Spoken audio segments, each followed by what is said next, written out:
encontramos con el diputado para hablar sobre la actualidad en general, para que nos responda desde su postura y su opinión todo lo que está ocurriendo con respecto, por ejemplo, voy a comenzar con la primera pregunta, acerca de qué piensa después de saberse la renuncia de Luis Caputo.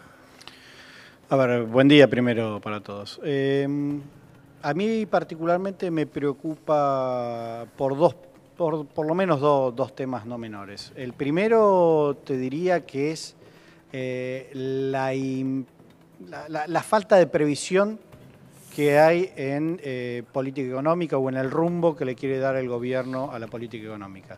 Hace 2 meses era el presidente del Banco Central iba a ser El Salvador, el que iba a contener la corrida. A los 2 meses lo están corriendo, diciendo encima que era un cargo que no quería ocupar.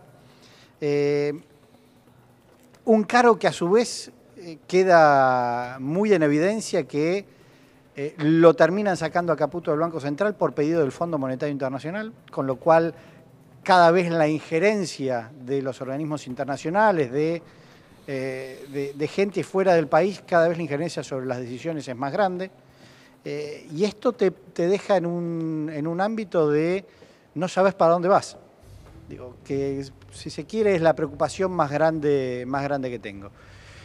Después desde ya hay un montón de dudas técnicas que van a surgir ahora a través del nuevo nombramiento, pero bueno, te diría que la tarea más importante que tiene el gobierno para mí es tratar de recobrar la confianza y tratar de explicarle a la gente, no solo a los mercados internacionales, al Fondo Monetario, sino a la gente en el país, de cuál es el rumbo, cómo hacemos para salir de esta situación en la que estamos, ¿no? Bueno, Marcos, a ver, Duhovne siempre repite lo mismo, ¿no? El rumbo es este, no hay otra salida. Es decir, la postura del gobierno nacional es mantener este camino. Ante esta pregunta que te hacías vos, ¿cuál es el rumbo? La pregunta que se hacen todos, ¿no? Porque uno mira hoy cómo abre el dólar y lo primero que piensa la gente es si se pasó los 40, no pasó los 40 y cómo llegó a fin de mes. Esa es la pregunta que tiene la gente hoy en día. Digo, da la sensación, desde ese posicionamiento del gobierno es que no hay alternativa, por lo menos desde el gobierno. Claro, pero el problema es que la concepción de no hay otra alternativa, yo ni siquiera me queda claro cuál es la alternativa que están planteando ellos, cuál es el rumbo, hacia dónde quieren ir. La modificación del tipo de cambio. Sí. Digo, mucha gente no le alcanza para comprar dólares, a duras penas se llega a fin de mes. Pero todos sabemos que cuando se mueve el dólar se mueve la inflación. Y eso nos pega a todos. Eso nos pega en los alimentos, nos pega en las pequeñas y medianas empresas que son las que generan puestos de trabajo. Y ahí es donde el gobierno no tiene respuesta.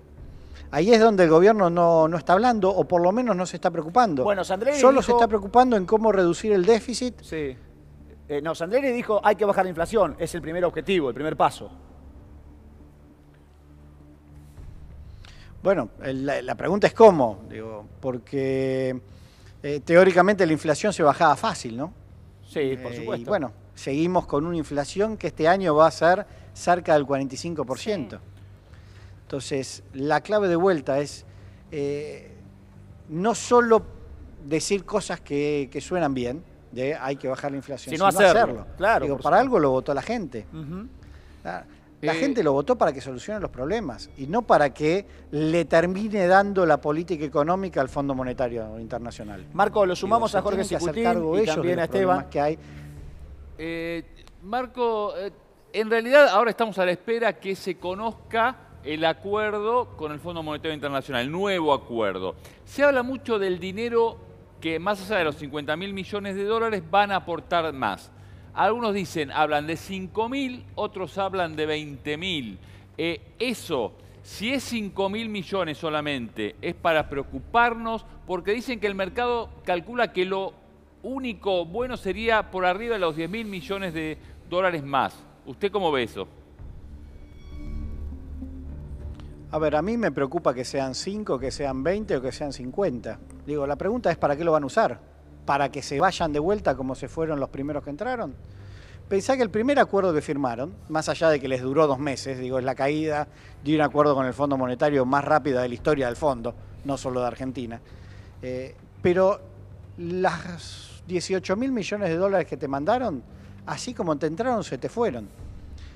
Ahora, a los argentinos nos queda una carga de deuda por muchos años hacia adelante.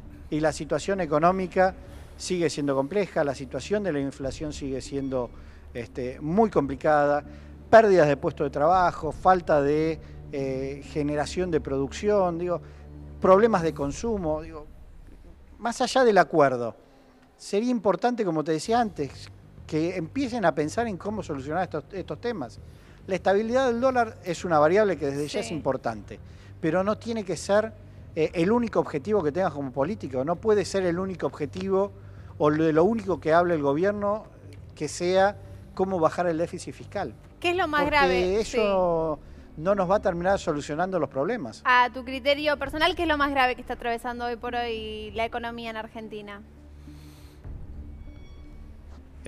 Yo creo que el tema inflacionario es uno de los problemas más importantes, que desde ya que la inflación es producto de un montón de otras cosas, pero la inflación vos pensás que es una máquina de generar pobreza, le pega siempre a los que menos tienen, y a su vez, si lo miro desde el lado productivo, la inflación destruye la matriz productiva de la pequeña y mediana empresa, le pega mucho más a la pyme, que es la que genera los puestos de trabajo. 7 de cada 10 puestos de trabajo los generan las pequeñas y medianas empresas, comercio.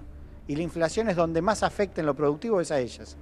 Entonces, la inflación te pega desde lo social, pero también te pega desde lo productivo y la generación de puestos de trabajo.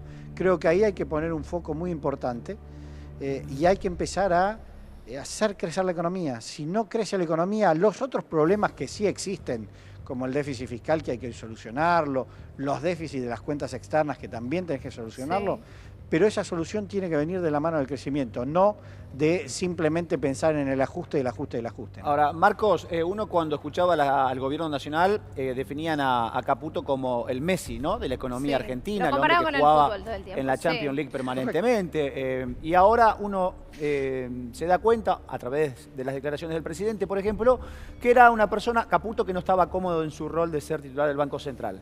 Mientras tanto, el patrimonio creció un 50% en tan solo 2 años y pico de estar bajo la función pública. Esto del otro lado la gente no entiende absolutamente nada, ¿no? Cómo un tipo que no pudo solucionar los problemas económicos se beneficia tanto en su patrimonio personal. Sí, bueno, esas son las cosas que seguramente la justicia tiene que avanzar. Cuando uno habla sobre la lucha contra la corrupción o la transparencia, porque posiblemente hasta tenga explicaciones para ese incremento, pero cuando uno habla de la transparencia, tiene que ver con poder controlar al gobierno anterior, al gobierno actual y a los gobiernos futuros. Ahí está realmente la transparencia. Yo de vuelta, lo que más me preocupa de la salida esta es que de vuelta, algo que vos decías, pasa de ser el Messi a que de pronto del fondo te lo sacás de encima. Y ya no te servía más. Claro. Claramente no tienen claro cuál es el rumbo que le quieren dar a la economía. ¿Y es bueno o malo para el gobierno nacional y para nosotros que haya un súper gran ministro como Nicolás Dujovne, ahora con absoluto poder, ya no estando Caputo? Es que creo que las llaves se le entregaron al Fondo Monetario. Yo no sé si las decisiones pasan por el ministro de Economía. Cada movimiento que hace el Poder Ejecutivo lo consulta el Fondo Monetario Internacional. Pero entonces vos querés decir que no gobierna Macri. El problema es ese, cuando vos entregás su política. No digo tampoco eso, tampoco me voy a los otros extremos, pero lo que digo es que cada vez el corset que se está poniendo el gobierno es más grande. Sí. Y ese corset cada vez tiene más condicionantes para solucionar los problemas internos y busca solucionar la credibilidad en el mercado financiero, ¿no? Y en el mientras tanto todos acá estamos en un barco que está atravesando una tormenta muy complicada.